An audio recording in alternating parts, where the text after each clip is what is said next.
Merci, Monsieur le Président. Je remercie une fois de plus le représentant de la Commission pour le point très intéressant qu'il a fait sur la situation de l'agriculture biologique en Europe.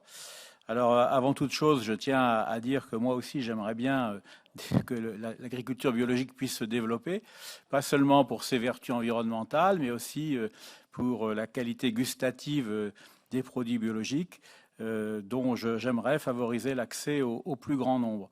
Alors cela étant dit, on est loin des objectifs de la Commission, puisque à l'heure où nous parlons, il y a 10% des terres cultivées en Europe qui sont converties au biologique.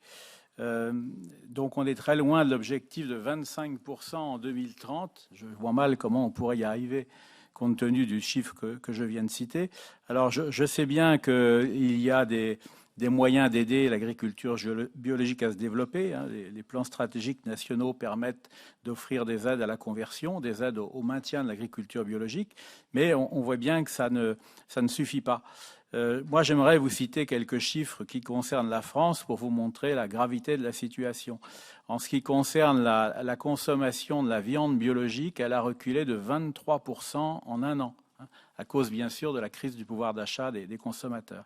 Et de même, chiffre sans doute encore plus inquiétant parce qu'il engage l'avenir, pour la première fois en 2023, le nombre d'exploitations d'agriculture biologique est en train de régresser. En 8 mois, du 1er janvier au 31 août 2023, eh bien, on a perdu en France 395 exploitations biologiques. C'est du jamais vu. Donc on est là sur une tendance à la baisse qui signifie que la France ne va pas du tout vers l'objectif de 25%, mais est en train de s'éloigner même de l'objectif des 10%. Donc c'est ça la réalité. Et je le répète, ce n'est pas parce que qui que ce soit a de la mauvaise volonté, c'est parce qu'il y a une crise du pouvoir d'achat, que l'agriculture biologique, malheureusement, a un coût à l'achat plus élevé que l'agriculture conventionnelle, et nous en sommes là. Donc est-ce que la Commission a conscience de cette situation et est-ce qu'elle va continuer longtemps à nous expliquer avec un certain optimisme que tout va bien? Non, non, tout va mal.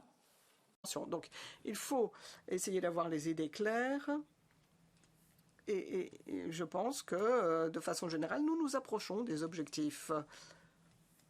Alors, j'ai essayé de couvrir plus ou moins les différentes questions, mais nous pouvons bien entendu vous faire part de beaucoup plus d'informations, des informations plus détaillées sur la situation. Nous n'essayons pas de montrer la situation sous un jour positif.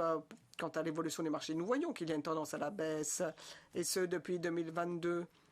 Donc tendance à la baisse depuis. Mais on ne peut pas non plus la généraliser. Vous avez des pays, des régions, des marchés qui sont beaucoup plus touchés. Certains produits sont plus touchés, ça ne fait aucun doute.